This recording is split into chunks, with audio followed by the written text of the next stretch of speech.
नमस्कार, मैं प्रियंका पांडे और आप देख रहे हैं हमारे साथ विशेष संवाद की श्रृंखला को आगे बढ़ाएंगे। और आज हमारे बीच मेहमान के तौर पर मौजूद है मध्य प्रदेश के तमाम विधायकों की अगर चर्चा करें तो उसमें एक मात्र सरल, सहज और बेहद आसानी से अपने कार्यकर्ताओं और आम जनता के बीच में उपलब्ध रहने वाले, जी हाँ, विधानसभा क्षेत्र क्रमांक 5 इंदौर शहर विधायक हैं महेंद्र हांडिया जी। हम आपका बहुत बहुत स्वागत करते हैं। बेहद रोचक विषय है कि आखिरकार ये महेंद्र हांडिया से बाबा तक का सफर कैसा रहा, छात्र राजनीति से पार्षद और फिर विधायक तक का सफर कैसा रहा, कैसे मंत्री बने महेंद्र हांडिया और क्या उतार चढ़ाव जिंदगी में आते रहे, कैसे अपने कार्यकर्ताओं को विपरीत से विपरीत दौर में थामे रखते हैं महेंद्र हांडिया, और क्या है महेंद्र हांडिया जी के राजनीतिक जीवन से जुड़ी हुई रोचक कहानियां। इन तमाम विषयों पर प्रकाश डालेंगे और जवाब मांगेंगे, जी हाँ, वर्तमान विधायक क्षेत्र क्रमांक 5 महेंद्र हांडिया जी से। बाबा, पहले तो हम आपका बहुत बहुत स्वागत करते हैं। जानना चाहेंगे, आम जनता भी जानना चाहती है, खासकर की विधानसभा 5 की जनता तो ये जानना ही चाहती है कि आखिरकार कैसे आम जीवन से निकल करके छात्र राजनीति में आपने कदम लिया और छात्र राजनीति से निकल करके आम राजनीति में आपने कदम रखा। नहीं, देखिए, छात्र राजनीति उस समय इंदौर के अंदर प्रत्येक महाविद्यालय में अपनी चरम सीमा पे थी और उस समय छात्र लोग छात्रों की समस्या के लिए लड़ते थे और कहीं ना कहीं राजनीति में अंदर आने की एक जो दरवाज़ा होता था वो छात्र राजनीति होता था। उस समय के बहुत जितने भी आप अभी पॉलिटिकल पार्टी के एमएलए एमपी देखेंगे तो कहीं ना कहीं वो उस समय की राजनीति, छात्र राजनीति से निकल के ही इस राजनीति के अंदर आया। क्योंकि आप आज वातावरण बदल गया है, छात्रों की राजनीति भी बदल गई है, चुनाव नहीं होते हैं, तो इस कारण एक वैक्यूम सा अभी मेरे को लगता है कि ये जो राजनीतिक क्षेत्र में आया है। कई लोग मानते हैं कि जो छात्र संघ के चुनाव रुके हैं, नहीं होते हैं, इससे एक शैक्षणिक वातावरण में सुधार हुआ है, किंतु कुछ लोग ये भी मानते हैं कि छात्रों के हित की बात रखने वाला, छात्रों के हित की लड़ाई लड़ने वाला अब कोई व्यक्ति महाविद्यालय में नहीं रहा। हालांकि हर एक पॉलिटिकल पार्टियों की एक यूनिट है जो छात्रों में काम करती है, चाहे कांग्रेस हो, चाहे भारतीय जनता पार्टी हो या अन्य कोई पार्टियां हो, तो वो समय समय पे छात्रों की बात करती रहती है। अब उनके अंदर से छात्र राजनीति छोड़कर लोग सामान्य। आपको लगता है कि ये सही है? छात्र राजनीति अब बोला जा सकता है कि ना के बराबर है, केवल फोटो में, कैमरे में बने रहने के लिए कुछ इक्का दुक्का लोग छात्र राजनीति में इन्वॉल्व रहते हैं। नहीं, ऐसा नहीं है। अभी छात्र राजनीति में आप देखेंगे कि कांग्रेस पार्टी समर्थित हो या भारतीय जनता पार्टी हो या अन्य कोई पार्टी समर्थित जो उनकी छात्रों में इकाई में काम करती है, निश्चित रूप से वो लोगों की मांगों के बारे में विचार भी करती है, छात्रों की और छात्रों की समस्याओं के बारे में वो जिला प्रशासन से, विश्वविद्यालय प्रशासन से लगातार संवाद भी करती है। उनकी आंदोलन भी इस संबंध में होते हैं और वो काफ़ी उनको सफलता भी इसमें मिलती है। तो आपके समय के छात्र राजनीति का दौर तो बहुत विकराल हुआ करता था, टशन हुआ करता था, एक अलग प्रकार का कि छात्र राजनेता मतलब किसी विधायक से कम ओहदा नहीं रखता था। तो कोई ऐसी यादें आपकी उस समय की हैं छात्र राजनीति से जुड़ी हुई जो आज भले हंसी आती हो लेकिन उस समय? नहीं, देखिए, उस समय जो छात्र राजनीति होती थी उसमें प्रत्येक मतलब कोई पॉलिटिकल पार्टी का इतना गहरा संबंध छात्रों से नहीं होता था। छात्र नेता की अपने व्यक्तिगत हैसियत से भी वो कॉलेज के अंदर अपनी राजनीति करते थे। कहीं ना कहीं पॉलिटिकल पार्टी से उनका एफिलिएशन जरूर रहता था, किंतु उस समय अगर छात्रों की समस्या के बारे में कोई बात आती थी तो सारे छात्र एक मंच पर आकर उस बात को रखते थे। मुझे ध्यान है 1973 के में शिक्षकों का एक आंदोलन हुआ था। उनकी यूजीसी की पे कमीशन को देने के लिए एक आंदोलन पूरे मध्य प्रदेश के शिक्षक जगत ने किया था। उस समय छात्रों ने उनको भरपूर सहयोग दिया था और शिक्षक एक तरफ भूख हड़ताल में बैठे थे तो एक तरफ उनके समर्थन में छात्र लोग भी भूख हड़ताल में बैठे थे और अंततः उनकी मांग को प्रशासन को मंजूर करना पड़ा और आज शिक्षकों को यूजीसी वेतनमान मिलने लगा है। ये अलग अलग फिल्मों में दिखाते हैं छात्र राजनीति, कट्टे वट्टे उड़ा दिए जाते हैं, क्या वैसा वाकई में वास्तव में हुआ करता था? क्योंकि हम तो बहुत छोटे थे उस समय, पर आपने तो दौर निकाला है, कुछ पैमाने में होता था। होता था क्या ऐसा कि कट्टा वट्टा उड़ा दिया? होता तो कोई ऐसा किस्सा हुआ तो सुनाइए ना जरा हमारे दर्शकों को। नहीं, ऐसे तो कई किस्से हैं। ऐसा एक किस्सा ऐसा सुना दीजिए जो आप स्वयं भी आज तक नहीं देखिए, बोल पाए। मेरे होलकर कॉलेज में मैं अध्यक्ष था छात्र संघ का। उस समय चुनाव हुए छात्र संघ के, तो उस समय टाइम था 1:30 बजे का। 1:30 बजे सामने वाली पैनल नहीं आई, तो हमने प्रिंसिपल को बोला हमको जीता घोषित करो जी। और हमने गेट बंद कर दिया और वहाँ सब लोग बैठ गए।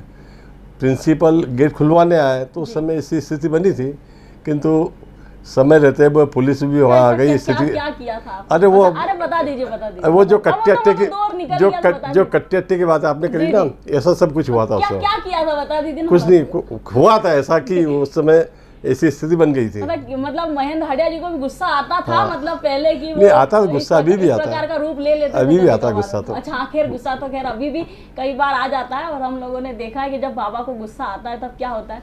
अरे बाबा, आप छात्र राजनीति से निकल करके फिर आम राजनीति, जनता के हित की राजनीति, इसमें कैसे आपने कदम रखा? नहीं, देखिए 1975 में जब आपातकाल लगा, आपातकाल से जब मैं छूट के आया तो निश्चित रूप से वहाँ सारे राजनीतिक दल के लोग बंद थे जेल के अंदर, उनसे भी संपर्क हुआ था। और फिर 78 के अंदर में मुझे सबने मिलकर इंदौर यूनिवर्सिटी का अध्यक्ष का चुनाव लड़ाया और मैं वहाँ उसमें जीता। उसके बाद फिर मैंने किसी राजनीतिक दल में जाने का निश्चय किया। तो 1980 को जब अटल बिहारी वाजपेयी इंदौर में एक आम सभा थी राजमाले में उनकी, तो हम सब ने, मैं, गोपी कृष्ण नेमा, लालू, हम सब ने भारतीय जनता पार्टी छोड़कर भारतीय जनता पार्टी की सदस्यता, भारतीय जनता पार्टी। भारतीय जनता पार्टी क्यों बाबा? उस समय तो कांग्रेस बड़े मतलब लहर में थी, परचम लहरा रहा था। नहीं देखिए, कोई सैद्धांतिक पार्टी थी, कोई वास्तव में देश का विकास और देश के अंत्योदय के काम के बारे में कोई पार्टी विचार करती थी तो भारतीय जनता पार्टी विचार करती थी। हालांकि उस समय मैं जब पार्टी में आया तो मैं इतना जरूर समझता कि आज की स्थिति में भारतीय जनता पार्टी को सत्ता में आने में बरसों लग जाएंगे। अब नगर निगम में 83 में आई, इसके बाद 77 में ये जनता पार्टी की सरकार बनी, किंतु हम कभी नहीं सोच सकते कि केंद्र के अंदर भारतीय जनता पार्टी की सरकार बनेगी, किंतु एक निश्चित लक्ष्य को लेकर चलने वाली पार्टी थी, इसलिए हमने भारतीय जनता पार्टी की सदस्यता ग्रहण करी। तो खैर बिल्कुल आपने सही कही कि लाखों करोड़ों कार्यकर्ताओं के संघर्ष और उनके खून पसीने की मेहनत का ये प्रतिफल रहा कि सालों के कांग्रेस पार्टी के शासन को पल भर में जनता ने नकारा और देश में एक बार नहीं बल्कि दूसरी बार लगातार पूर्ण बहुमत के साथ एनडीए की सरकार बनी नरेंद्र मोदी जी के नेतृत्व में। कैसे देखते हैं बाबा, इतने सारे चुनाव आपने लड़े इंदौर शहर में, अलग अलग लोगों के सामने चुनाव लड़े, एक कोई व्यक्तित्व तो ऐसा जिसके सामने चुनाव लड़ने में आपको बहुत मजा आया हो और वो किससे आज भी आप मतलब पंकज भाई का चुनाव जो था वो वास्तव में बहुत चुनौतीपूर्ण चुनाव था, जिसमें हमारे कार्यकर्ता भी और कुछ लोग मानते थे, कुछ राजनीतिक पंडित भी मानते थे, मीडिया के लोग भी मानते थे कि चुनाव में नहीं जीत पाऊंगा। तो आप हार जाएंगे और हाँ, पंकज सिंह। हालांकि उस समय का माहौल भी कुछ ऐसे ही था जी। किंतु मुझे मालूम था, मैं जानता था कि वो मेरे कार्यकर्ता जो दिन रात मेरे साथ काम कर रहे थे वो जानते थे कि अपन ने इन 2 वर्षों के अंदर अपन ने बहुत मेहनत करी, जनता के खूब काम किए हैं, लोगों को योजनाओं का बहुत फ़ायदा अपन ने को दिलाया है, तो ये चुनाव कहीं ना कहीं अपन जीतेंगे। और निश्चित जब रिजल्ट आया तो हम उसमें सब, मेरी पार्टी सफल हुई, उसमें मेरे कार्यकर्ता सफल हुए। देखिए, कभी कभी राजनीति में ऐसा होता है कि आपको कोई लक्ष्य बहुत कठिन नज़र आता है कि ये काम बहुत मुश्किल है, किंतु जब मुश्किल काम को आप ये समझ के करते हैं इसको हमको करना ही करना है, कार्यकर्ता भी जब इसमें प्रण कर लेते हैं। तो फर्क तो होता होगा, सरकार भी उन्हीं की थी, नहीं, भारतीय जनता पार्टी सरकार थी, भारतीय जनता पार्टी की सरकार थी और हमारे कार्यकर्ताओं ने इसको इतनी मेहनत करी कि धन बल के आगे। आप सीधे सज्जन व्यक्ति, खर्चा ज्यादा करना नहीं, आर्थिक व्यवस्थाएं ज्यादा चलाना नहीं, तो कोई ये धन फंडी करना, और धन का संगी हर प्रकार से साम दाम दंड भेद सब ये इस्तेमाल करते एक तो हैं। उदाहरण मैंने आपको ये दिया। जी। दूसरा उदाहरण इस चुनाव को देता हूँ, सत्यनारायण सत्यनारायण पटेल वाला। ये मेरे को भी लक्ष्य आसान लग रहा था, कार्यकर्ताओं को भी लक्ष्य आसान लग रहा था, किंतु जब मतगणना हुई तो बहुत ऊपर नीचे चढ़ाव आते आते हम बहुत कम 1100-1200 मतों से विजय जीत पाया। तो ये देखिए, जब आप कोई चीज़ को, लक्ष्य को कठिन समझते हो वो आसान हो जाता है, और आसान लक्ष्य समझते वो लक्ष्य कठिन हो जाता है। तो ये अपनी जो मानसिकता बन जाती है कि नहीं, इस चुनाव की दृष्टि से लड़ना चाहिए, और कार्यकर्ता भी जब को लग जाता है कि नहीं ये चुनाव अपने लिए कठिन है, तो फिर कार्यकर्ता उस दृष्टि से लगता है। तो आपके पिछले चुनाव में तो हमने देखा कि माफ करना कि मुस्लिम बस्तियां, मुस्लिम क्षेत्र जो होते हैं, अल्पसंख्यक क्षेत्र जो होते हैं, वहाँ आप सिलसिलेवार विकास के कार्य भी करते हैं, आपकी उपस्थिति भी रहती है, आप सक्रिय भी रहते हैं। वोट नहीं देते हैं वो लोग आपको? नहीं, आज तक नहीं दे कभी। क्यों नहीं देते हैं? हम तो पूरा ध्यान देते हैं, हम सारी शासकीय योजनाओं को उनके घरों में सबसे पहले पहुंचाते हैं। नहीं, वो आप देखिए ऐसा, आप देखिए जी। अगर मेरे को नहीं देते बाकी और को देते, बीजेपी के उम्मीदवार को, तो समझ में आता है। किसी को ही नहीं देते? किसी को नहीं देते। मतलब ये आप लोग मानते हैं कि मुस्लिम क्षेत्रों से वोट मिलना नहीं। अबे देखिए, अब चुनाव में अब मैं जीते हैं, विकास करना तो उनका भी विधायक हूँ और सबका विधायक हूँ मैं, तो जहाँ जहाँ संभव होता विकास से काम तो करना चुनाव के पड़ेगा। बाद ये बहुत अच्छा विषय है कि चुनाव के बाद आप भूल जाते हैं कि किस क्षेत्र से वोट मिले और किस क्षेत्र से वोट नहीं मिले। पूरे विधानसभा को नहीं, अभी सब देखे ना, पानी की टंकी, सड़कें हल्के सब खतरा क्षेत्र में बनी है। तो अच्छा, अपने कार्यकर्ताओं को ढाढ़स कैसे बांधते हैं, सभी को संतुष्ट कैसे रखते हैं? नहीं, देखिए प्रत्येक कार्यकर्ता की राजनीति में जो काम करता है उसकी इच्छा होती है कि इसको कई राजनीति के अंदर उसको भी कोई संगठन का पद मिले, कोई सरकारी पद मिले, या नगर निगम के चुनाव के अंदर उसको पार्टी टिकट दे। अब ये तो संभव है नहीं पार्टी के लिए कि प्रत्येक एक वार्ड के अंदर अगर 10 लोग उस पद के दावेदार हैं, पार्षद पद के, पार्टी एक आदमी को टिकट देगी, फिर पार्टी जो उचित निर्णय समझती है उसको टिकट देती है। बाकी कार्यकर्ता को पार्टी ध्यान रखती है। पार्टी उनको संगठन में या सरकार के कोई पद होते हैं उसमें उन लोगों को समायोजित करती है। और देखिए, भारतीय जनता पार्टी का कार्यकर्ता सबसे निष्ठावान कार्यकर्ता है। उसको आप टिकट दो, उसको आप संगठन में जगह दो, किंतु एक कार्यकर्ता का पद जो उसके पास है वो पद उससे कोई नहीं छीन सकता। और उसी भाव से भारतीय जनता पार्टी के कार्यकर्ता काम करते हैं। और आप इसीलिए आज भारतीय जनता पार्टी पंचायत से लेकर सांसद तक भारतीय जनता पार्टी के प्रतिनिधि बैठे हुए हैं। ठीक है यार, ये तो हो गई कार्यकर्ताओं की बात। और बाबा के पिछला जो कार्यकाल रहा या अब तक का जो राजनीतिक सफर रहा, इस पे हमने चर्चा की। बाबा, एक बहुत महत्वपूर्ण विषय है इंदौर नगर पालिक निगम और उसके अधिकारी। इन दिनों सर्वाधिक चर्चाओं का केंद्र बने हुए हैं इंदौर नगर निगम के अधिकारी। और चाहे वो पार्षद हो या भाजपा का कार्यकर्ता हो, सभी की एकमात्र ये शिकायत है कि इंदौर नगर निगम के अधिकारी तवज्जो नहीं देते, फोन नहीं उठाते हैं। आप इस बात को माने या ना माने, लेकिन वर्तमान परिस्थिति तो ऐसी हो चली है कि इंदौर शहर के पार्षदों के फोन एक झेड़ों तक नहीं उठाते, फिर अधिकारियों की बात तो बहुत दूर हो जाती है। इसका दंश क्या है? आम जनता भुगत रही है। कार्यकर्ताओं और नेताओं की जो छवि क्षेत्र में होनी चाहिए, वार्ड में होनी चाहिए, वो छवि भी खराब हो रही है कि जब आप काम नहीं कर पा रहे हैं, जब आप व्यवस्थाएं नहीं दे पा रहे हैं, 2 साल हो गए आप चुनाव भी नहीं करवा रहे हैं, तो ये सबसे भुगतना जनता को पड़ रहा है और अफसरशाही हावी है। नहीं, देखिए 2 साल से चुनाव नहीं हुए तो एक वैक्यूम तो आया है नगर निगम। देखिए, पार्षद जो होता था उसका सीधा जुड़ाव जनता से होता था। वो वार्ड में घूमता था, वार्ड की समस्या उसके ध्यान में रहती थी, फिर वो पार्षद उन समस्याओं का समाधान नगर निगम में जाके करवाता था। अब चूंकि 2 साल से जो वैक्यूम आया है, अभी भी जो पूर्व पार्षद है लगभग वो काम कर ही रहे हैं। मान लीजिए ना बाबा, जो सक्षम है वो कर रहे हैं, आप भी बहुत अच्छी तरीके से समझते हैं। नहीं, सक्षम नहीं, सभी सक्षम है। देखिए, जो जिनकी बात कर रही हो, जब वो कार्यकाल उनका जीवित था, जब वो पार्षद थे, तब भी वो लोगों के काम नहीं कर पाते थे। करने वाले पहले भी कर रहे हैं, करने वाले आज भी कर रहे हैं। अब देखिए, एक आध 2 पार्षद होंगे जिनके बारे में अपन कह सकते हैं कि जब इनका कार्यकाल में बहुत ज़्यादा कुछ हुआ नहीं, जनता से इनका सीधा संवाद नहीं था। बाकी सारे पार्षदों को जनता से आपके संज्ञान में है ऐसे आपकी विधानसभा क्षेत्र के पार्षद जो कार्यकाल के दौरान भी बहुत संज्ञान में, संगठन के संज्ञान में भी है। बाबा, कई बार ये लोग शिकायत लेके आपके पास भी आते होंगे कि कमिश्नर सुनती नहीं है, क्योंकि कमिश्नर सबसे ज्यादा चर्चाओं में रहते हैं, कमिश्नर नहीं आते हैं मेरे पास में। मैं समय समय पर कमिश्नर और अधिकारियों के साथ इनकी बैठक भी कराता हूँ और उसके सार्थक परिणाम भी आते हैं। गुस्सा नहीं आता बाबा? बार बार लोग परेशान हो रहे हैं, ऐसा अफसरों पे बोलते हैं कि जब बाबा को गुस्सा आ गया तब मान लीजिए जैसे वो शिव जी की तीसरी नेत्र पूजा की, वैसे बाबा को भी कभी कभार गुस्सा आता है। हम जो नगर के विधायक होते हैं जी, इनका 2 संस्थाओं से बहुत काम पड़ता है। 90% तो नगर निगम से है, 5% IDA से और 5% मध्य प्रदेश सरकार से। तो इसमें तो मैं बहुत सचेत रहता हूँ नगर निगम के कामों को लेकर। मैं दिन में लगभग हर अधिकारी से मेरे को पत्र लिखना, बातचीत करना, ये मेरा लगातार संवाद चलता रहता है।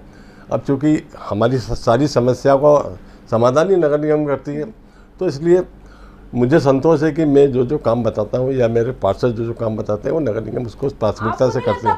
5 साल में केवल सफाई सफाई सफाई अव्वल अव्वल अव्वल का देखिए आप ये 2 फ्लाईओवर सैंक्शन हो गए, एक बन गया, एक बनने। नगर निगम की बात हो रही, नगर निगम की बात हो रही है कि नगर निगम ने पिछला जो 5 साल, पूरा 7 साल बोला जा सकता है, केवल सफाई को समर्पित कर दिया कि बाकी सब चीजें छोड़ दो। जो क्षेत्र कल भी पिछड़े हुए थे वो आज भी पिछड़े हुए हैं। कई क्षेत्र ऐसे जहाँ कल भी जल जमाव होता था वहाँ आज भी जल जमाव होता है। वो कल भी नरकीय जीवन जी रहे थे वो आज भी नरकीय जीवन जी रहे हैं। लगता ही नहीं कि वो क्षेत्र इंदौर का हिस्सा है। मेरी बात सुनो, आप मेरी बात सुनो।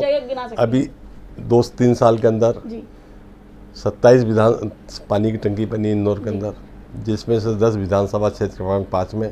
तो कई सारी ऐसी पानी अभी भी नहीं अब मेरी वो तो बन गई, नहीं अब हो जाएगा, 2-3 महीने में सप्लाई चालू हो जाएगा।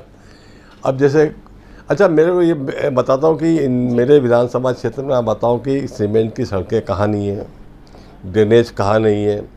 मैं जनता से पूछता हूँ, आपसे ही, आपको इतना घूमती हो आप मेरे विधानसभा क्षेत्र में, अगर आपको लगता है कि कहीं सड़कें नहीं है, कहीं पानी की समस्या जरूर हो सकती है, किंतु अभी 9 टंकी से पूरा पानी का सप्लाई चालू नहीं हुआ। कॉलोनी भले छोड़ देते हैं। पार्षद राजेश सोलंकी के वार्ड में कई जगहों पर बहुत सारी अव्यवस्थाएं हैं। पार्षद प्रणव मंडल के क्षेत्र में बहुत सारी अव्यवस्थाएं। अजय सिंह नरूका स्वयं सभापति होने के बावजूद अपने क्षेत्र की जनता को संतुष्ट नहीं कर पाए। उनके क्षेत्र में बहुत सारी समस्या। यही कारण है कि जब आप कनाडिया क्षेत्र में बने हनुमान मंदिर को विस्थापित करने की बात करते थे, अजय सिंह नरूका के लिए जनता शर्त रख लेती है कि वो व्यक्ति आएगा तो हम इस प्रकार की चर्चाओं में आते हैं। ठीक है, ये आदमी का व्यक्ति का सवाल है, किंतु विकास के काम राजेश सोलंकी ने भी किए हैं, विकास के काम अजय सिंह नरूका ने भी किए हैं, सबने विकास के काम किए हैं। अब किसी का स्वभाव थोड़ा बहुत इधर उधर हो सकता है, किंतु इसमें कोई वो बात नहीं है कि हमारे पार्षदों ने जनता की सेवा के लिए कोई काम नहीं छोड़ा। यहाँ तक कि वो मुझसे भी बोलते थे, मुझसे भी लड़ाई करते थे कि बाबा ये काम अपने को कराना है। और अभी भी कई पार्षदों के साथ मैं नगर निगम आयुक्त के साथ बैठता हूँ, कलेक्टर के साथ बैठता हूँ, जहाँ जहाँ समस्या होती है उनका समाधान हम कराते हैं। बाबा आपके ही बेहद लाडले पार्षद दिलीप शर्मा जी ने इंदौर नगर निगम की कार्यप्रणाली को कई बार कटघरे में खड़ा किया है। अच्छा किया ना। बीते कुछ दिनों पहले ही नाला ट्रैपिंग को लेकर जहाँ आपने भी खूब बल्लेबाजी की, खूब क्रिकेट अरे दिलीप शर्मा जी ने कटघरे में खड़ा किया। दिलीप शर्मा ने खाना पूर्ति कर दी गई, ₹100 की केवल लेन देन का काम हो गया। दिलीप सड़कों पर वैसे ही पानी दिलीप शर्मा ने कोई बात उठाई तो किसी वजह से उठाई होगी। बिल्कुल सही बात है। अगर कोई अगर इंदौर शहर वाटर सरप्लस के लायक होता, अगर वाकई में शहर की जल प्रदाय की जो व्यवस्थाएं वो सुचारू होती, तो 15-20 मिनट और आधा घंटे के पानी में इंदौर शहर जिस प्रकार से जलमग्न हो जाता है वैसी व्यवस्था नहीं। देखिए कोई काम अपन करते हैं तो उसमें कुछ कमी रह जाती है तो नगर निगम उसको आने वाले समय में पूरा कर देगी। वो दिलीप शर्मा ने किसी कमी को उठाया है तो इतना साहस तो किया है ना उसने, उठाने का काम तो किया है। अभी साहस नहीं किया, पिछले 5 साल में कई बार वे तो मालिनी गौड़ जी की परिषद में भी नहीं पहुंचते थे, MIC मेंबर होने के बावजूद इसीलिए नहीं पहुंचते थे कि भैया क्षेत्र सबसे पहले है, जनता सबसे पहले है।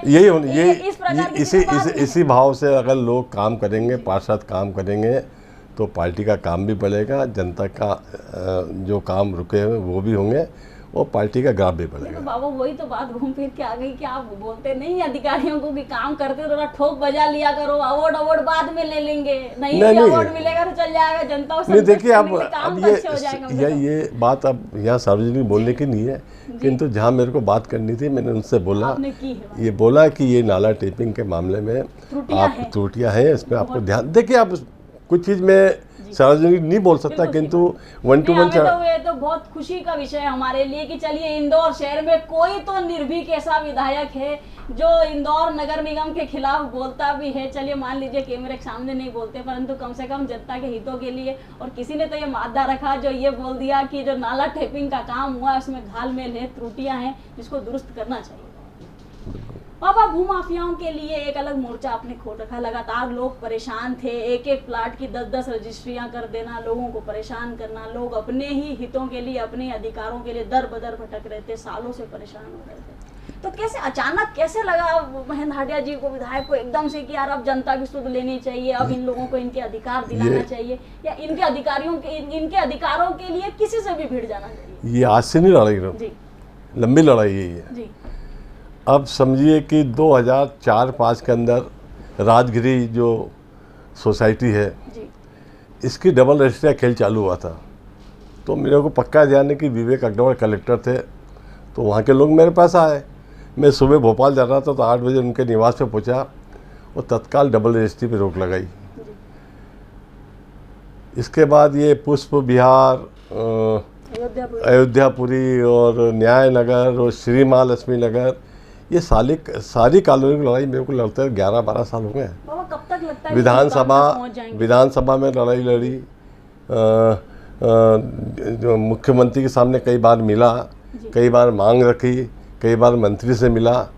अब जाके मुझको ऐसा लगता है कि कुछ काम ठीक हो गया है, कुछ लोगों को प्लाट मिलना चालू हो गए, किंतु उसमें भी अभी बहुत सारी दिक्कतें हैं। तो बाबा इसमें एनालिसिस कैसे कर रहे हैं कि ये व्यक्ति एकदम सही है, ये व्यक्ति 4 जो है ये गलत है, क्योंकि ये सर्वाधिक समस्याएं भी आपके विधानसभा क्षेत्र की हैं। नहीं देखिए, एक नाम तो आपने गिनाया, अगर हम आजाद नगर की बात करें, हम खजराना क्षेत्र की बात करें, तो ऐसे बहुत सारे प्लाट हैं, मकान मालिक हैं, जो मकान में रह कोई और रहा है, मालिक कोई और है, उसके अलावा भी 4 मालिक अतिरिक्त है। अब देखो प्रियंका जी, बात सुनो मेरी। अब न्याय नगर में तो ऐसा है और श्री महालक्ष्मी नगर में रजिस्ट्री आपके नाम से है। अच्छा। और राजेश सुदावत ने रजिस्ट्री कर दी, नोटरी कर दी महेश जोशी को जी। और रजिस्ट्री वाला तो बैठा है जी। नोटरी वाला मकान बना के वहाँ पे बैठा हुआ है। तो ऐसे सारे लोग आज जेल के अंदर हैं, ऐसे सारे लोग जेल में। हम प्रत्येक व्यक्ति को न्याय दिलाएंगे। जो नोटरी पे जिसने मकान बनाया है उसके लिए भी समुचित व्यवस्था सरकार करेगी, और जिसके पास ओरिजिनल रजिस्ट्री है उसको भी सरकार भूखंड देगी। देखिए इसमें समय जरूर लग सकता है, ये ऐसा घालमेल था कि इसको कुछ सालों में कुछ समय में शॉर्ट आउट करना बहुत मुश्किल था। और अभी हम सारे संस्थाओं को चुनाव कराएंगे, जनप्रतिनिधि के जो उनके अध्यक्ष बैठेगा, जो उनका सचिव बैठेगा, जो उनकी सोसाइटी बनेगी, वो सोसाइटी फिर लोगों को न्याय करके लोगों को प्लाट देगी। अब देखिए ये अभी आपने पढ़ा होगा कि ये माननीय नगरीय प्रशासन मंत्री ने बैठक बुलाई थी भोपाल के अंदर। तो मैंने वहाँ खुला बोला, अवैध कॉलोनी के संबंध में बुलाई थी। मैंने बोला सहकारिता विभाग, विकास प्राधिकरण, इन जब तक इन उसमें तालमेल नहीं होगा, ये सीधे जनता से के जो काम उचित सही काम है उनको नहीं करेंगे, तो ये समस्या का समाधान होना मुश्किल है। और अब धीरे धीरे देखिए सहकारिता विभाग भी काम कर रहा है, विकास प्राधिकरण भी काम कर रहा है, और जनता को उसका लाभ मिलने वाला है। तो बाबा आपको ऐसा नहीं लगता कि नगर निगम के चुनाव ना होने से जनता परेशान है? बिल्कुल जनता परेशान है।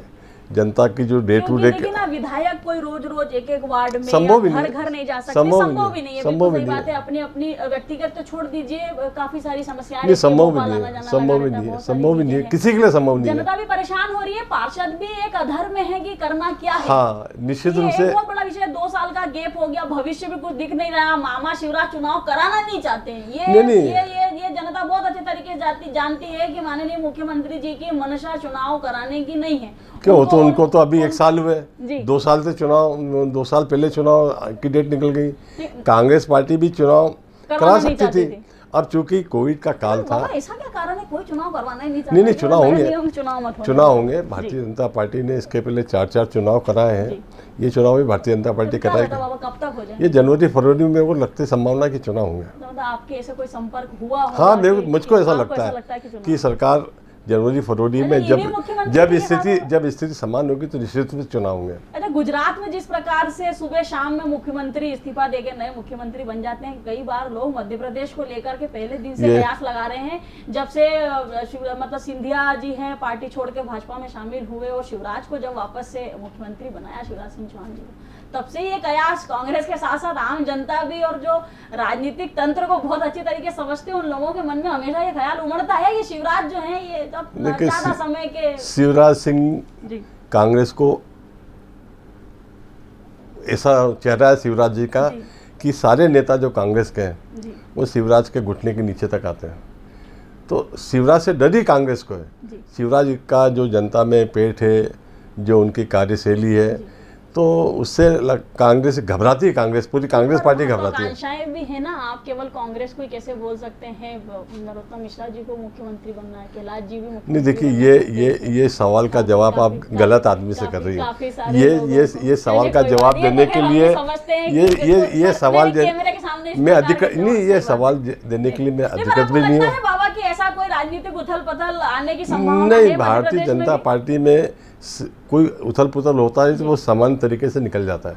इसलिए मतलब अगर इस्तीफा वगैरह होता भी तो वो सामान्य तरीके से निकल जाएगा। शिवराज नहीं, जी भारतीय इस्तीफा जनता देकर पार्टी में चले उथल पुथल क्या, जो संगठन कहता है वो सारे कार्यकर्ता। संभावना- देखिए, कोई पार्टी किसी कार्यक्रम को दिल्ली से अनाउंस करे, जी वो पोलिंग बूथ तक पहुंच जाए, जी तो ऐसा संगठन कहाँ मिलेगा आपको? ये भारतीय जनता पार्टी में संगठन है कि अगर हमारे राष्ट्रीय अध्यक्ष ने बोला जी कि दीनदयाल जी का जन्मदिन प्रत्येक पोलिंग बूथ में मनेगा, जी तो पोलिंग बूथ में मनता जन्मदिन दीनदयाल जी का है। ये है भारतीय जनता पार्टी के कार्यकर्ता। मतलब कुल मिला के ये है कि दिल्ली से कभी भी अगर फोन आ जाता है और प्रेशर आता है तो संभावना बनती है कि मध्य प्रदेश में भी चेहरे का परिवर्तन होना मुनासिब हो सकता है आने वाले समय में।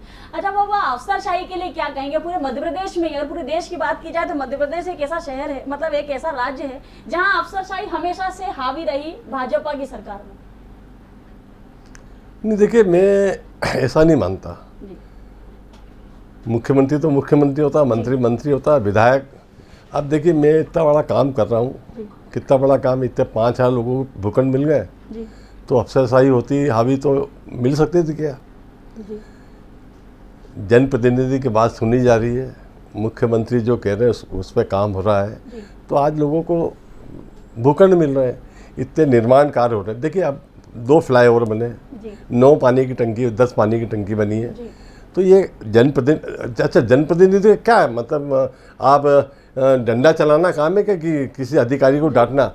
जनप्रतिनिधि का काम है अपने क्षेत्र में विकास कराना, और वो विकास हम वो इतना सब अच्छा विकास आप देखे ना, बंगाली चौराहा वाला ब्रिज बन जाता है, बहुत अच्छा विकास हो जाता है और बाद में आप ही लोग पहुंच जाते हैं, पीडब्ल्यूडी से शिकायत करते हैं, मीटिंग कर लेते हैं, नहीं, देखिए, सांसद जी सार्वजनिक कैमरे के सामने चटकाने लगते हैं, डांटने लगते हैं कि यार आप लोग हमारी सुन नहीं रहे। स्वयं सांसद ऐसा बोलता है, शहर के जो माननीय सांसद है सर्वाधिक मतों से जीतने वाले, वो पीडब्ल्यूडी के अधिकारियों को बोलते हैं कि यार आप लोग सुनते नहीं है। नहीं, और देखिए, आप बोल रहे हैं कि नहीं ऐसा नहीं है, नहीं, अधिकारी देखिए, सुनते हैं। देखिए, तो ऐसे तो जब बहुत सारे जब उदाहरण जब हैं बाबा, जो जब मीडिया जब- में बात जी, आई जी, उस स्पान को लेकर, जी। तो निश्चित रूप से उसकी चर्चा हुई, और चर्चा होने के बाद पूरा हमने, देखिए, कोई चीज़ आज बन रही है, अगर उसमें कोई सुधार की आवश्यकता है तो आज ही समय था उसका सुधार करने का।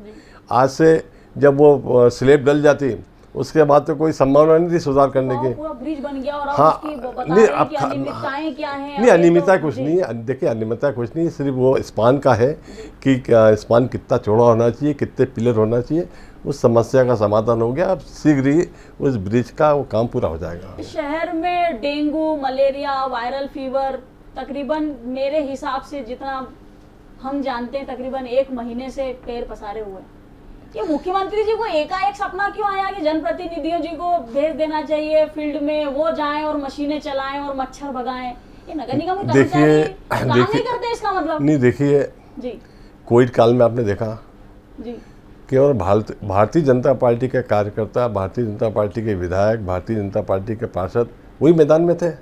संजय शुक्ला मैदान में थे ना? संजय शुक्ला कैसे मैदान में थे वो आप, अरे वो छोड़िए। देखिए इस जगह पे तो मैं आपको चलिए एक अपवाद संजय शुक्ला को मान लो आप, चलिए आपकी बात मान लेता हूँ मैं। एक बाकी पूरी कांग्रेस पार्टी कहाँ थी? कहीं नहीं थी पूरी कांग्रेस पार्टी। सत्ता में तो आप लोग ही ना, ये गलत विषय है। नहीं सत्ता देखिए सत्ता की बात नहीं है, सत्ता की बात नहीं है, सत्ता की बात नहीं है। जन जागरण करना, लोगों को कोई सामग्री उपलब्ध कराना। तो जाने के बाद क्यों जब 150-200 पेशेंट डेंगू के हो जाते हैं उसके बाद क्यों नगर, फिर घूम फिर के प्रश्न यही आ जाता है कि नगर निगम अपने कर्तव्य से पीछे हटता है। यही कारण है कि नेताओं को मोर्चा संभालना पड़ता है। देखिए कुछ बीमारियां तो जन जागरण से भी दूर हो सकती हैं। अब जैसे आपने डेंगू का बोला, डेंगू का, अब डेंगू कहाँ पैदा होता है? मच्छर कहाँ पनपता है? साफ पानी में पनपता है। तो हम लोगों को यही बता रहे हैं कि आप फुल स्टीम का इस बात को आप नजरअंदाज नहीं कर सकते कि अभी हफ्ते भर पहले तक मशीनें क्षेत्रों में जाती ही नहीं थी। मच्छरों को भगाने के लिए मशीनें जाती नहीं थी। आप हमसे नहीं, भले आप अपने स्वयं कार्यकर्ताओं से भी इस बात को अगर साझा करेंगे, पूछने की कोशिश करेंगे, तो वो भी आपको बताएंगे कि जब मुख्यमंत्री का आह्वान हुआ कि सभी जनप्रतिनिधि क्षेत्रों में जाएं, जनता से जागरूकता की अपील करें, दवा का छिड़काव करें, तब ये क्रांति आई एकाएक। अरे सफाई का काम तो भारतीय जनता पार्टी के कार्यकर्ता समय समय पर करते रहते हैं। झाड़ू लगाने का काम करते हैं, नाले की सफाई करते हैं, कुएं की सफाई करते हैं। देखिए भारतीय जनता पार्टी के कार्यकर्ता समय समय पर सारे काम करता है। और जब से अच्छा सफाई में इंदौर नंबर 1 है, प्रधानमंत्री ने इसकी शाबाशी हमारे इंदौर शहर को दी है, तो इसको आप कैसे कर सकते हैं कि तो खैर मैं आपको बहुत अच्छे तरीके से बता दूं कि जब नगर निगम चुनाव का शंखनाद लगभग हो चुका था, तब कई वार्डों में तो मैं स्वयं घूमी थी। तब मैंने देखा कि कितनी अच्छी सफाई हमारे इंदौर शहर की है। प्रमुख चौराहों को अगर छोड़ दिया जाए तो मेरे बहुत दिली तमन्ना है कि आप स्वयं ही मेरे साथ कुछ समय ऐसा दे दें कि बिल्कुल प्रियंका जी, मैं आपको दिखाऊंगी बाबा कि आज भी बहुत से क्षेत्र ऐसे जो नरक का जीवन जी रहे हैं। इतने स्मार्ट शहर में आज भी तकरीबन 45% हिस्से में नर्मदा की कोई लाइन नहीं है, नर्मदा का पानी ही नहीं मिलता। 65% क्षेत्र जो बच जाता है उसमें से भी 30 से 35% हिस्सा ऐसा है जहां पर नर्मदा का पानी गंदा और बदबूदार आता है। कई क्षेत्रों में आज भी ड्रेनेज लाइन जैसी कोई व्यवस्था नहीं है। सफाई की जहां आप बात कर रहे हैं, चाक चौबंद व्यवस्थाएं कर दी प्रमुख चौराहों की, लेकिन आज भी बहुत सारे क्षेत्र बाबा प्रियंका तो ऐसा चलूंगा तो मैं मेरे साथ मैं तेरे को मेरे विधानसभा का दौरा मेरे साथ कराऊंगा और फिर तेरे से बात करूंगा कहाँ की समस्या कहाँ क्या है, कहाँ ड्रेनेज नहीं है, कहाँ पानी की लाइन नहीं है। लोकतंत्र का चौथा स्तंभ होने के नाते या इंदौर मीडिया में होने की वजह से ये हमारा कर्तव्य बनता है समय समय पर आप लोगों के ज्ञान चक्षु खोलना कि केवल जो दिख रहा है, हम भी अगर सावन के अंधे ही हो जाएंगे और हमें भी सब हरा ही नजर आने लग जाएगा, तो फिर आप में और अन्य राजनीतिक दलों में और आप में बाबा, जो कि पूरे मध्य प्रदेश में महज इसलिए सबसे ज्यादा चर्चाओं में रहते हैं कि आप बेहद सरल हैं। अगर किसी व्यक्ति ने बोल दिया कि हाँ शाम पड़े समय से पहले चांद उग गया था, आप देखने जाते क्या वाकई में चांद तो मतलब ये विषय कि आप व्यक्ति का भरोसा करते हैं। आप इस बात को देखिए बिल्कुल भी नकार नहीं सकते। स्वयं जो महापौर रही इंदौर शहर की मालिनी गौड़ जी, उनका खुद का जो गृह क्षेत्र रहा, द्वारकापुरी की बात कर लीजिए, आप फूटी कोटी की आप बात कर लीजिए, बहुत सारे क्षेत्र बाबा ऐसे हैं जो गंदगी से भरे हुए हैं, जहाँ व्यवस्थाओं जैसी कोई चीज। हर विधानसभा के 7 वार्ड 6 वार्ड में स्वयं आपको, आप बोले तो मेरे साथ भ्रमण कीजिए, दौरा कीजिए, या मैं आपको बकायदा साक्ष्य पहुंचाऊंगी कि क्या स्थिति है, इंदौर शहर की वास्तविकता क्या है। वार्ड तो ठीक है, बीते दिनों जब पानी भरा तो एक महोदय से हमने बात की तो कहता है कि अवार्ड तो केवल खरीद के ले आते हैं। कैसे नहीं वास्तविक काम होता है, काम दिखता है। देखिए काम जब अपने घर के आसपास दिखता है तब आदमी को संतुष्टि होती है। नगर में मोर नाचा कि नहीं नाचा, किसी को कोई फर्क नहीं पड़ता विधायक जी। फिर फर्क तो इसी बात से पड़ता है कि उसका वार्ड साफ है या नहीं है, वहाँ व्यवस्थाएं पहुंची कि नहीं पहुंची, वहाँ जल प्रदाय हो रहा है कि नहीं हो रहा है, वहाँ की ड्रेनेज व्यवस्था कैसी है। किसी को फर्क नहीं पड़ता कि पलासिया में क्या हो रहा है, गीता भवन में क्या नहीं फर्क पड़ता भी है। वो जनता भी समझती है कि इंदौर के अंदर विकास के काम किसने किए, सड़कें किसने चौड़ी करी, पानी की टंकियाँ किसने बनाई, ये सब जनता भी जानती है। इसलिए भारतीय जनता पार्टी को बार बार जनता चुनती है। अरे बाबा अगली बार भी चुनाव लड़ना है। काफी सारे लोग अभी से कयास लगाते हैं कि 5 नंबर की सीट तो खाली है बाबा, चुनाव लड़ेंगे नहीं। पहले भी खाली थी, अभी भी खाली है जी। तो बाबा आपने किसी उत्तराधिकारी के तौर पर हमारे छोटे बाबा को ही उम्मीदवार बनाएंगे या किसी कार्यकर्ता के सर पर हाथ रख के बोलेंगे कि आप आगे बढ़ो? मैं परिवार के लोगों को राजनीति में लाना उचित ही समझता हूँ। भारतीय जनता पार्टी का कार्यकर्ता ही कोई जो लगातार इस विधानसभा में काम कर रहा है, मौका तो उसको मिलना चाहिए। देखिएगा कार्यकर्ता का ही बेड़ा पार कर दीजिएगा, वरना कोई ना कोई जरूर पायलट बन के अपना प्लेन लेकर के 5 नंबर में इंटर हो जाएगा और वहाँ का करता बन जाएगा। ये तो बहुत अच्छा रहेगा कि आप समय रहते ही अपनी जो गद्दी है अपना उत्तराधिकारी पहले ही घोषित कर देंगे। नहीं, पार्टी घोषित करती है। मैं अगर राय मांगे तो राय दे दूंगा, राय दे सकते हैं बस। अरे बाबा शेड्यूल क्या रहता है व्यक्तिगत जीवन? ये तो ठीक है, चलिए राजनीति है, करना तो है ही सही, विधायक हैं तो काम करना ही है, जनता के हित में भी काम करना। धर्मपत्नी कभी बोलती नहीं है आपको, भाभी बोलती नहीं है कि आप थोड़ा सा घर में भी समय देना चाहिए बच्चों के साथ में, बराबर समय देता हूं, शॉपिंग भी करवाने ले बराबर। देखिए मैं शॉपिंग अब क्या है, इस उम्र में शॉपिंग कराऊंगा। अरे शॉपिंग कपड़े वपड़े खरीदने जाना, शॉपिंग समय निकालना होता है जब के साथ ही भोजन करना। नहीं, भोजन तो रोज ही करते हैं परिवार के साथ बाहर भी जाते हैं, खाना खाते हैं बाहर जाके, मतलब वो सामंजस्य आप बना लेते हैं। बिल्कुल। अब देखिए मेरा बिल्कुल राजनीति में ऐसे बहुत कम लोग होंगे जो सुबह 4:30 बजे उठते हैं। 4:30 बजे उठता हूँ मैं। मेरा 2 घंटे का व्यायाम का समय, फिर 8:30-9 बजे से लेकर 2 घंटे ऑफिस में बैठना, फिर क्षेत्र में जाना, तो एक बिल्कुल समय चक्र बना हुआ है। तो इसलिए मेरे को काम करने में कोई परेशानी कहीं नहीं आती। चलता रहता है सब बहुत अच्छा। श्रीमती शिकायत भी नहीं करती आपसे? नहीं, शिकायत अब तो अब 35-40 साल हो गए। अरे 35-40 साल हो गए प्रियंका शादी को, अब क्या शिकायत करेगी बता दो। करती तो होंगी, ये बातें तो होती है। शादी को भले 50 साल हो जाए, 60 साल हो जाए, पर ये तो एक मतलब एक गृहिणी की शिकायत हमेशा ही होती है जो राजनीतिक जीवन में। ठीक है, वो तो शिकायत नहीं करते तो भी मजा नहीं आता जिंदगी का। शिकायत तो होनी चाहिए। डांटती वाटती भी श्रीमती जी कभी? अरे अभी तेरी शादी नहीं हुई ना, इसलिए तो ऐसा बात कर रही है। कभी ऐसा होता है कि नाराज होती है, नाराज होती है, किसी बात में नाराज भी होती है, अधिकार है उसका। हाँ बिल्कुल सही। और अपने कोई सही कारण पर अपने सुनना भी पड़ता है। कार्यकर्ताओं की नाराजगी भी बखूबी झेलते भी हैं बाबा, अरे और निपटा भी देते हैं बाबा। अरे बच्चे भी नाराज होते हैं, मतलब बहुत अच्छे तरीके से बच्चे भी नाराज होते हैं, पत्नी भी नाराज होती है, कार्यकर्ता भी नाराज होते हैं। तो कहीं ना कहीं सबको समेट के चलना पड़ता है।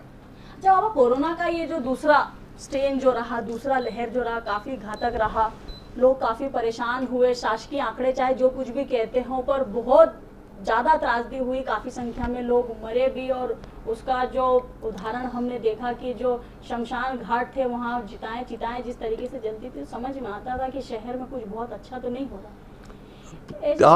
आप इसमें शहर की बात क्यों कर रहे हैं इसको? आप तो पूरे देश के, पूरे विश्व की से बात करिए ना। कोई इंदौर में हुआ, अन्य प्रदेश में तो इतनी बुरी स्थिति देखिए बाबा, पूरे विश्व के अंदर देखिए, एकमात्र भारत था जहाँ पश्चिम बंगाल का चुनाव बहुत ज्यादा जरूरी था, जहाँ असम के चुनाव बहुत ज्यादा जरूरी थे। इस प्रकार की चीजें हमारे अब देखिए इसमें चुनाव आयोग है, अपनी संवैधानिक संस्था है, उसके ऊपर कोई टिप्पणी मैं नहीं करूँगा। जिम्मेदार अधिकारी थे, उन्होंने भी समय रहते डिसीजन लिया नहीं, तमाम ट्रांसपोर्टेशन लगातार जारी रहा। देखिए ये लगातार की महाराष्ट्र में संख्या बढ़ रही है, दिल्ली में संख्या बढ़ रही है, बावजूद उसके इंदौर आना जाना लोगों का सतत जारी रहा। चूक हो गई थी मतलब कहीं ना कहीं। नहीं देखिए, ये चुनाव किसको कराना किसको नहीं कराना, ये तो इलेक्शन कमीशन है, संवैधानिक संस्था है। वो हाई कोर्ट ने, सुप्रीम कोर्ट ने उसे विचार किया, इसलिए उस पर तो कोई टिप्पणी करना उचित नहीं है। किंतु ये जरूर है कि इस कोरोना काल के अंदर चुनाव नहीं होना चाहिए, इसीलिए इंदौर नगर निगम में चुनाव नहीं हो रहे हैं। चुनाव आयोग करा रहा है। जन आशीर्वाद यात्राएं हो सकती चुनाव देखिए बाबा, भजन भंडारे भी गुपचुप तरीके से सब हो सकते हैं, पार्टियां हो सकती हैं, सिंधिया जी को महिमा मंडित करने के लिए ताबड़तोड़ जन आशीर्वाद यात्रा हो सकती है। बस अगर कुछ नहीं होगा, आम जनता के चुनाव नहीं होंगे, जनता स्वयं चाहती है कोई नियमों का पालन, मतलब भले किसी को भी इससे एतराज हो कि नगर निगम के चुनाव हो चाहे ना हो, पर आम जनता स्वयं बाहर निकल के कोई नियमों का पालन करते हुए आप जन आशीर्वाद यात्रा भी निकाल सकती हैं, आप 50 बहुत अच्छे कोविड नियम थे अपने बाबा देखे। उस विषय पर अगर बहस करने चलेंगे तो एक अलग एपिसोड बनाना पड़ेगा, फिर से आपको आमंत्रित करना पड़ेगा। परंतु ये बात किसी से नहीं छुपी थी कि किस प्रकार एम्बुलेंस अटकी रही, किस प्रकार हजारों की तादाद में भीड़ जन आशीर्वाद यात्रा में शामिल हुई, किस प्रकार कोई कोविड का प्रोटोकॉल नियम पालन किसी ने नहीं किया, किस प्रकार बिना मास्क के लोग केवल जन आशीर्वाद यात्रा में सम्मिलित हुए, कैसे सेल्फी का गेम हुआ। और यही है राजनीति। यही कारण है कि अब तो जनता भी बोलती है कि ये चुनाव से कोरोना को डर लगता है, चुनाव होंगे तो कोरोना भाग जाएगा और जब जनता की बात होगी तो कोरोना एकदम से आ जाएगा। खैर, हम आज के संवाद को यहीं देंगे विराम। यह थी हमारी विधानसभा क्षेत्र क्रमांक 5 के विधायक, जी हाँ, महेंद्र हरदिया जी से विशेष चर्चा। अब मुझे दे दीजिए इजाजत और बने रहिए रेड 19 के साथ।